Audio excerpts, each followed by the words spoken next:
Hermanos, muy buenas tardes o noches. Estamos en el templo de la Primera Iglesia Bautista, en el culto vespertino, en un culto que tradicionalmente los bautistas tenemos en todo el mundo y que es muy familiar, donde nos reunimos ya sin prisas, muy tranquilos, para escuchar la palabra de Dios, porque la palabra de Dios tiene para nosotros siempre una cosa nueva. Hemos estado en el mes de mayo estudiando la vida familiar, porque es el mes de la familia y porque vale la pena, aunque sea una vez al año, estudiar la dinámica familiar, tal y como conviene a una familia piadosa, una familia de Dios. Y porque aparte en este tiempo la familia está siendo perseguida francamente, ideológicamente, en la práctica, en la tentación del demonio, en la desintegración familiar por las presiones sociales, tanto que vemos hijos rebeldes, hijos que se van, vemos padres desobligados, vemos madres insumisas, mujeres que han salido de la casa, vemos hogares divididos y destruidos, sin esperanza de volver a integrarse nunca más. Cuando la familia es el regalo más grande que Dios nos da después de la salvación, el hecho de poder convivir con la familia es la motivación más grande que una persona puede tener. Voy a juntar con mi familia, voy a tener esto, vamos a alcanzar metas, vamos a convivir, nos vamos a amar toda la vida, nos vamos a reunir este fin de año. En fin, la familia es el tesoro grande que Dios ha concedido a la humanidad.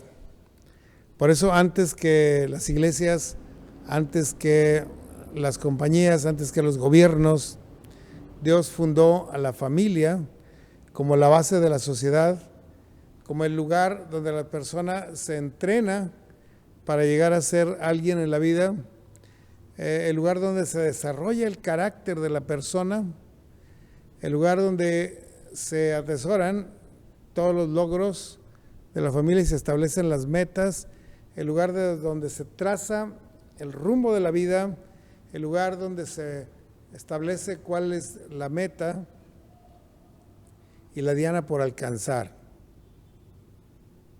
Sin lugar a dudas, es en el seno de la familia del hombre se desarrolla y crece. Hoy en día las familias han estado desdibujadas, desfiguradas, debilitadas, distorsionadas, de manera que es en el seno de la familia donde se aprende a pelear, a desconfiar, a maltratar, a insultar, a ofender, a traicionar. Algo muy, muy tremendo, porque los muchachos que vienen de una familia destruida se entregan a las drogas o se entregan a la maldad, a hacer su propia voluntad o hasta a delincuencia. Así que es importante que fortalezcamos a la familia con la estrategia de Dios, que es injertando la palabra e injertando el amor de Dios en la familia primeramente que en ninguna otra parte. Hay gente que dice, no, yo sí soy muy social, yo soy muy simpático, tengo muchos amigos, pero con mi familia ando mal. Es falso, es un hipócrita. Es como alguien que dice, yo sí llevo un bien con todos, menos con Dios. Es un hipócrita. ¿Cómo no puedes estar bien con un Dios de amor, con un Dios de paz, con un Dios de misericordia, con un Dios amigo nuestro? Si no puedes estar bien con Dios, no puedes estar bien con nadie. Bueno, pues hoy revisaremos un pasaje muy hermoso que está allá en el libro del Eclesiastés. Lo escribió el rey Salomón, el hombre más sabio de la historia. Y más sabio no solo porque nació sabio desde chiquillo, sino porque pidió a Dios sabiduría y Dios lo dotó de una de las sabidurías más impresionantes en la historia de la humanidad. Llegó entonces a ser un científico llegó a ser un arquitecto, llegó a ser un buen político, un estadista, un escritor, un maestro, un consejero, un rey, el rey más rico de Israel. Ese fue Salomón. Y escribió el libro del Eclesiastés allá hacia el final de su vida, cuando ya había tenido toda la experiencia de su gobierno de 40 años, que es uno de los periodos más largos que un rey pudo alcanzar. Y cuando había enfrentado todas las vicisitudes de la vida, todas las circunstancias posibles, cuando había alcanzado todas las metas que un hombre puede trazarse, Salomón escribe el libro del Eclesiastés. Y Eclesiastés quiere decir un hombre que dirige a la congregación, al pueblo. Pero más que un rey nada más político, era un director del pueblo, que lo guiaba con sus palabras, con sus acciones, con su ejemplo. Por eso Salomón tuvo victorias que ningún otro rey pudo haber alcanzado. El reino de Israel fue más grande en el tiempo de Israel, de Salomón, que en ningún otro tiempo. Se extendía desde el mar Mediterráneo hasta el río Tigris, su influencia política, y desde las fronteras con Egipto hasta arriba en Asiria. Así que realmente fue un reinado exitoso, de paz, de buenas relaciones, de gran diplomacia, de una diplomacia avanzada, con magníficas colaboraciones económicas y mercantiles con los otros pueblos. Fue un reino de paz, porque tenía una sabiduría de lo alto, porque la sabiduría que viene de lo alto es primeramente pura y después pacífica. Y ahí él, manejando su gran capacidad, lograba tener no solo la paz con los pueblos, sino la admiración, el respeto y hasta el afecto de otros reyes, de otras reinas, de otras cortes, de otras potencias. Así que eso es lo que soñaría cualquier estadista del mundo, conseguir tener paz interior y paz exterior, y buenas negociaciones, buenos tratos comerciales con todos, de manera que haya abundancia para todos y bendición de todas partes. Salomón tuvo esto porque Dios se lo dio. Le dijo: por cuanto tú me pediste sabiduría, yo te voy a dar sabiduría, pero también te voy a dar paz y te voy a dar riquezas. Así que ese hombre que experimentó la sabiduría, la paz, las riquezas, los buenos tratos, el éxito en todas las misiones que emprendió, en la investigación científica y en las relaciones políticas y en su relación con Dios, escribe el libro del Eclesiastés.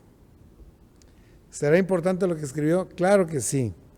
Pero hoy nos vamos a limitar a un párrafo del capítulo 6 y los versículos del 1 al 12. Así que escuchémoslo, yo los voy a leer. Eclesiastés 6, del 1 al 12.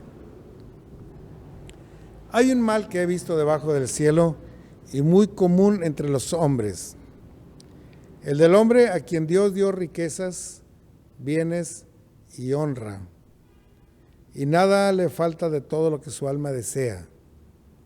Pero Dios no le da facultad de disfrutar de ello, sino que lo disfrutan los extraños. Esto es vanidad y un mal doloroso. Aunque el hombre engendre 100 hijos y viviere muchos años, y los días de su edad fueran numerosos, si su alma no se sació del bien y también careció de sepultura, yo digo que un abortivo es mejor que él. Porque este abortivo en vano viene y en las tinieblas va, y con tinieblas su nombre es cubierto y nadie lo conoció. Además no vio el sol, ni ha conocido nada, más reposo tiene este abortivo que el que tuvo todo y no supo disfrutar el bien. Porque si aquel viviera 1000 años 2 veces sin gustar del bien, ¿no van todos al mismo lugar? Todo el trabajo del hombre es para su boca. Y con todo esto su deseo no se sacia. Porque ¿qué más tiene el sabio que el necio? ¿Qué más tiene el pobre que supo caminar entre los vivos?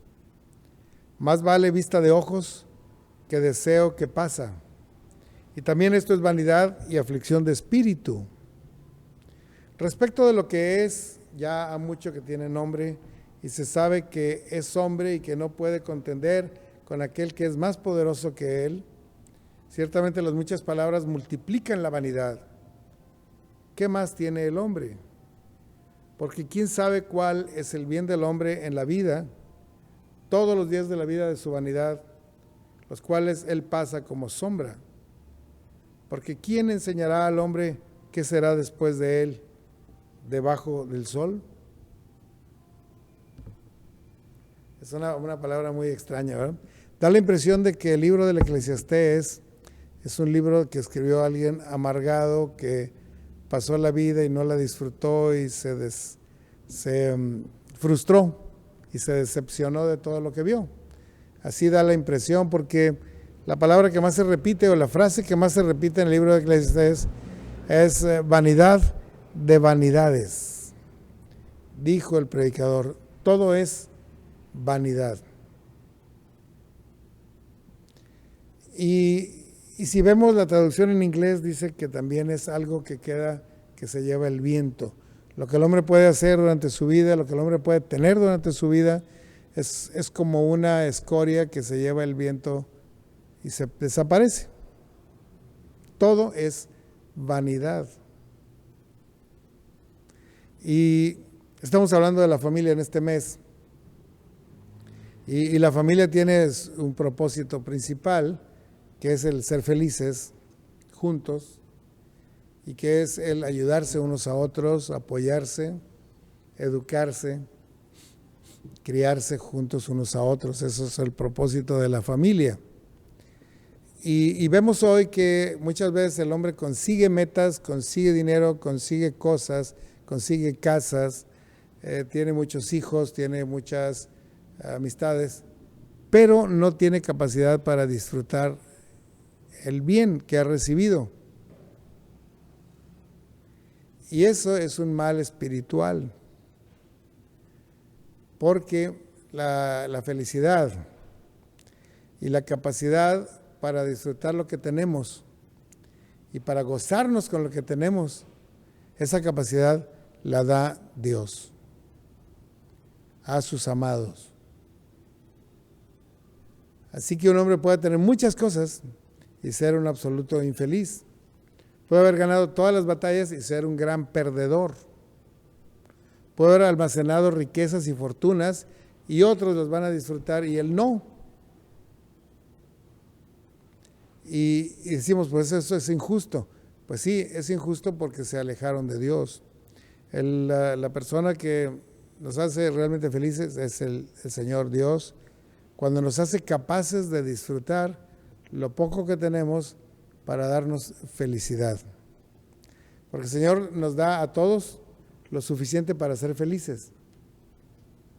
Pero los que no queremos tener comunicación con Dios, ni conocimiento de Dios, entonces no podríamos ser felices aunque ganemos todo el mundo.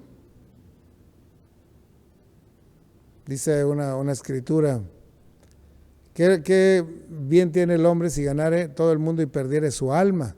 ¿O qué recompensa dará el hombre por su alma? La satisfacción y todo tipo de provisión viene de Dios. Y cuando el conocimiento de Dios y el reconocimiento de sus bendiciones está presente en nuestro corazón, entonces somos realmente felices. Entonces somos realmente agradecidos. Nos sentimos plenos, llenos y vemos a nuestro Dios como lo que es, como un Dios dador.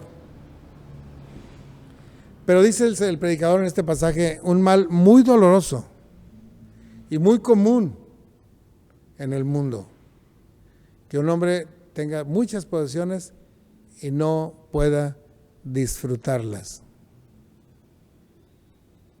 ¿Podrá eso ser posible? Alguien decía que el dinero no compra la felicidad, y tiene razón. Alguien puede tener mucho dinero y no ser feliz. O puede ser muy famoso y matarse de un balazo. O puede haber tenido muchas relaciones públicas y amorosas y no tener un hogar feliz. Porque la felicidad no está en el número de amoríos, ni en el número de billetes, ni en el número de logros profesionales que uno pueda tener. No, sino en la relación con Dios, que es el que da la verdadera felicidad, la verdadera satisfacción, la verdadera gratitud, la verdadera compañía, la verdadera bendición, la verdadera esperanza. Entonces, ese mal muy doloroso que es muy común, dice, es tener muchas cosas y no disfrutarlas.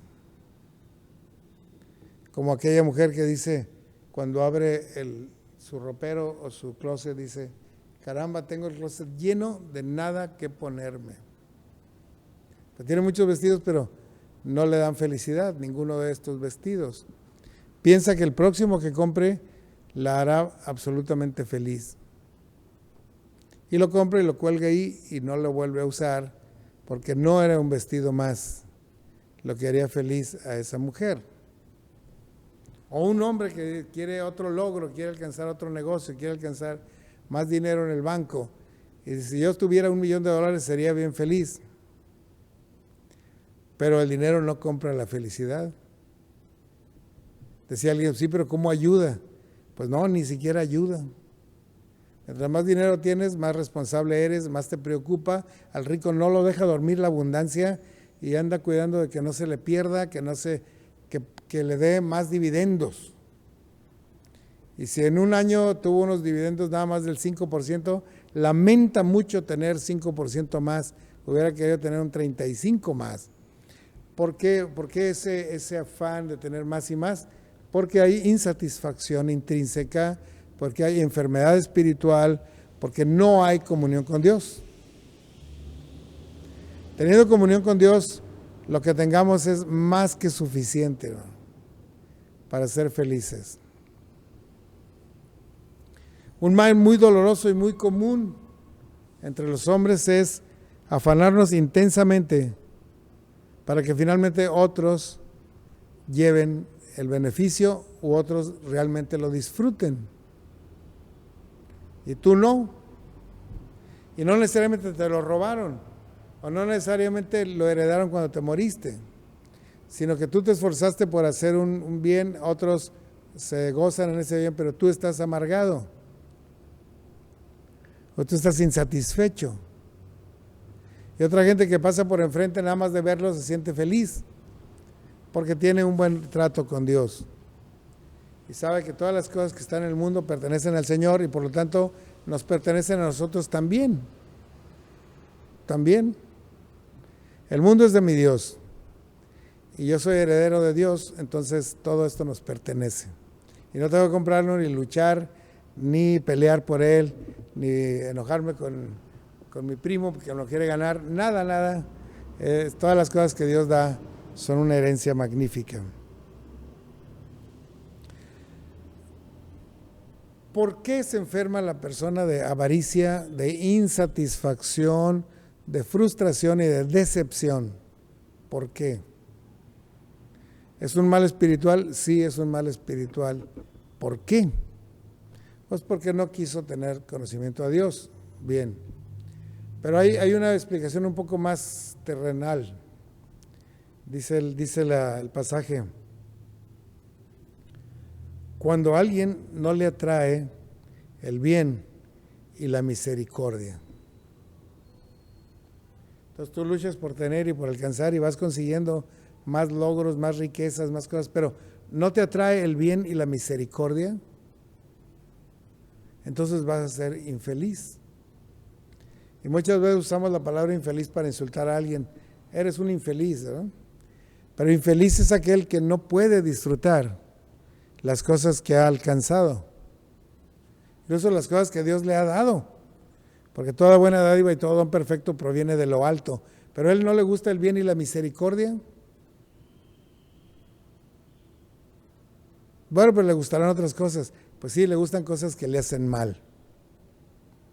Y así vemos a gente del vicio, en las carreras de peligro, en conflictos graves, en amenazas y muerte, aun cuando tienen mucho dinero y mucho poder.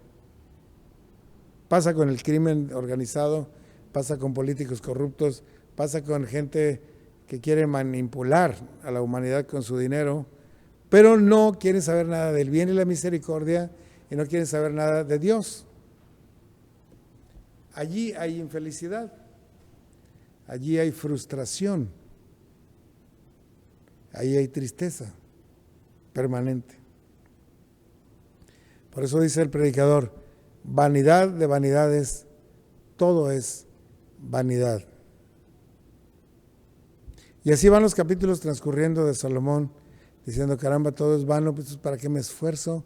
¿Para qué trabajo? ¿Para qué me levanto tan temprano? ¿Para qué estudio tanto? ¿Para qué me esfuerzo y me fatigo? ¿Para qué me privo de mis descansos para tener más y más si eso no me va a traer felicidad? Bueno, está bien que te afanes, está bien que trabajes, está bien que te levantes temprano, tal vez todo esto está bien. Lo que está mal es que rechaces el bien y la misericordia y rechaces la comunión con Dios, que es lo que da verdadera felicidad. Porque Dios ama al dador alegre. Y el dador alegre es alegre porque ama a Dios. Y porque teniendo lo que tenga, le sirven para trabajar para Dios a través del bien y la misericordia. Así lo hizo Zaqueo, que dijo, bueno, he aquí que la mitad de mis bienes le doy a los pobres. Si a alguien le he defraudado, le voy a dar 5 veces lo que le defraudé. Ok. Pero el joven rico, que tenía muchas riquezas y que era un hombre bueno en el sentido que se portaba bien, cuando el Señor le habló del bien y la misericordia, dice, bueno, pues vende lo que tienes y dale el dinero a los pobres. Se fue para atrás y se fue triste, porque tenía muchas posesiones y no quería deshacerse de nada. ¿Lo hicieron felices las posesiones? No, se fue triste y sin la esperanza de vida eterna. Más bien le estorbaron su felicidad y estorbaron su salvación, esas riquezas. En cambio a Zaqueo el Señor le dijo, ciertamente hoy ha venido la salvación a esta familia, porque él sí estuvo dispuesto a dar la mitad a los pobres y hubiera dado la otra mitad, nomás que tenía gente a quien pagarle sus defraudaciones, ¿no? Es un mal muy doloroso y muy común.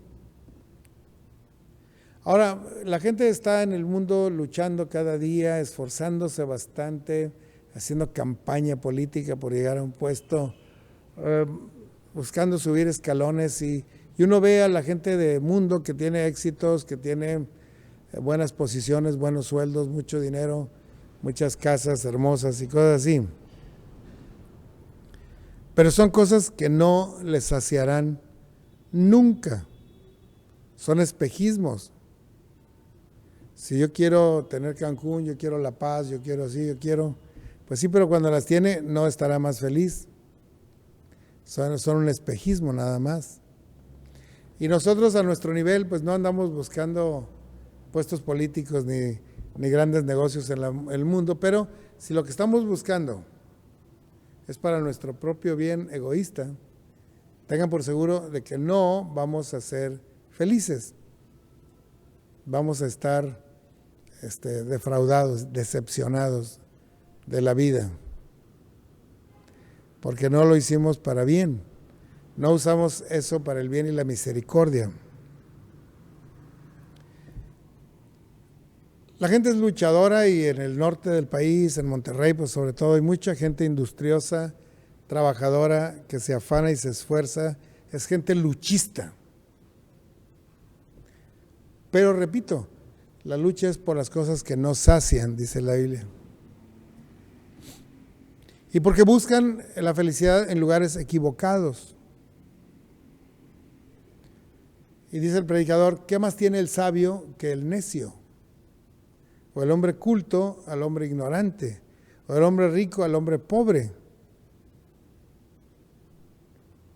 No hay diferencia, todos van al mismo lugar, todos van a morir finalmente. La diferencia está en aquel que practica el bien y la misericordia al que no lo practica. Ahí sí hay una gran diferencia, porque significa perdición versus salvación. Significa comunión con Dios o muerte espiritual. ¿Por qué hay tanta gente luchando por sus propias metas? ¿Por qué la avaricia ha mandado en la mayoría de los príncipes de la tierra? Que teniendo tantas cosas prefirieron luchar hasta la muerte por enriquecerse.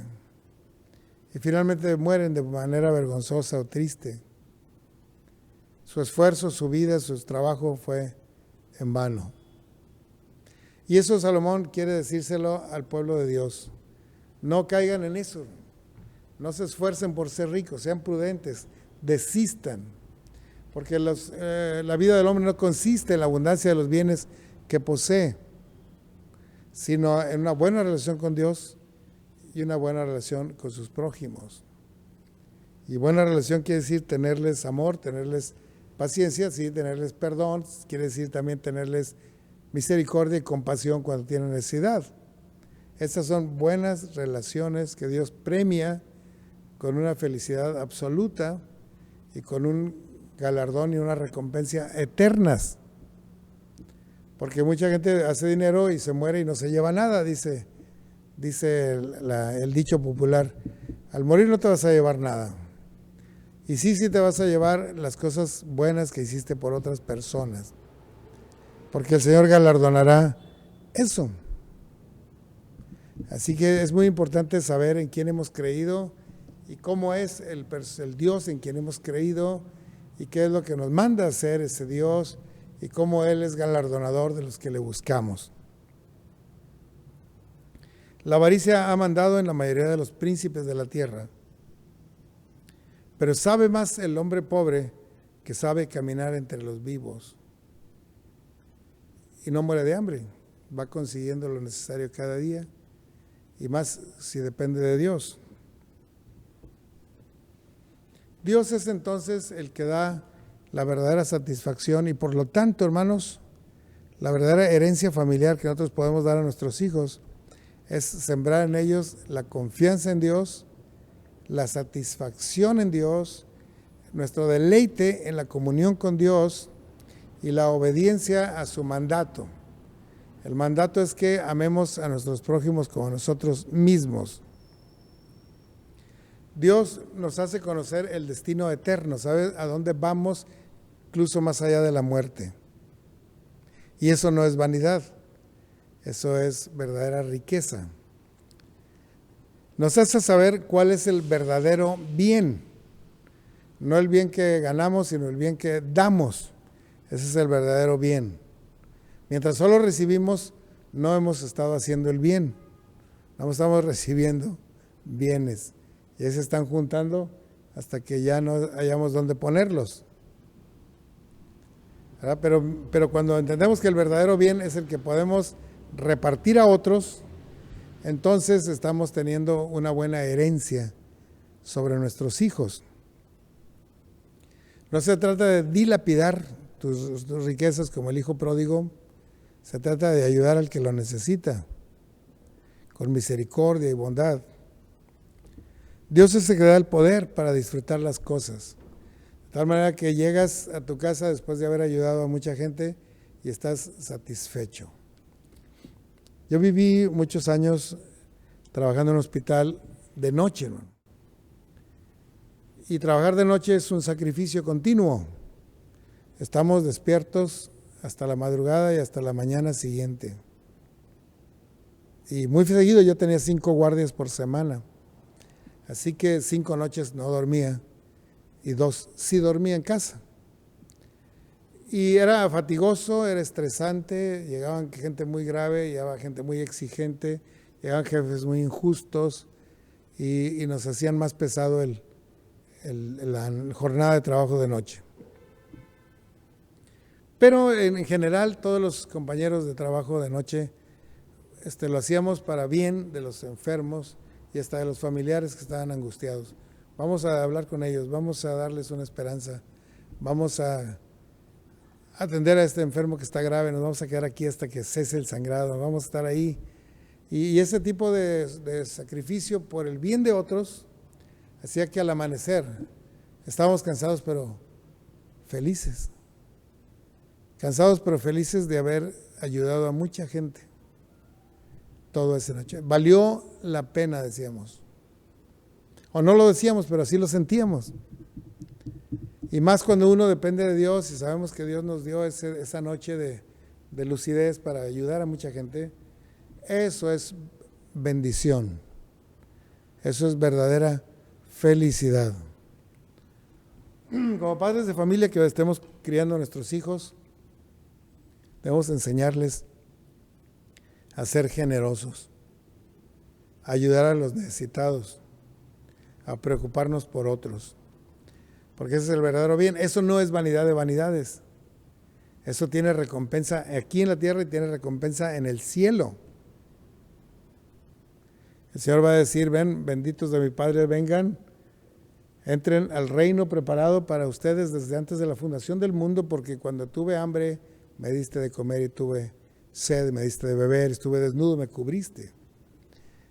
Y entonces le dirán: pero Señor, nunca te vimos hambriento, sediento, ni desnudo. No, pero lo hiciste a esos mis hermanos pequeñitos y por lo tanto a mí lo hiciste.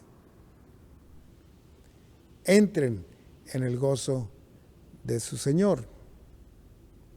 Si nuestros hijos llegan a tener ese espíritu, ese conocimiento, esa fe, les habremos dejado una buena herencia. Si por el contrario les enseñamos a pelear y a discutir por las cosas, a arrebatarse los unos a los otros, así les dejemos casas y terrenos y dinero, ellos no serían felices. Se estarían peleando por eso poco que les dejamos. Así que es importante heredarles el Espíritu del Señor, el amor de Cristo, el conocimiento del bien y la misericordia, para que ellos no sean infelices, sino bendecidos de Dios. La gratitud es la credencial de que una persona ha recibido el don de Dios en su corazón. Por eso agradece, por eso alaba, por eso bendice, por eso ayuda a otros. Ese tipo de herencia debemos dejar a nuestros hijos. Vamos a orar. Señor, gracias por tu bendición, por tu presencia, por la verdadera riqueza, por la herencia incorruptible que nos has dejado en Cristo Jesús, que por amor a nosotros se hizo pobre habiendo sido rico, para que nosotros con su pobreza fuéramos enriquecidos. Señor, te rogamos que haya en nosotros ese mismo sentir que hubo en Cristo Jesús. Que podamos dejar a nuestros hijos la herencia de verdadera piedad, una herencia de bien y de misericordia, una herencia de haberte conocido personalmente. Y que nunca se pierdan, sino que caminen en la verdad. Pues lo rogamos en el nombre de Jesús, nuestro Señor y Salvador. Amén. Amén. Dios les bendiga, hermanos.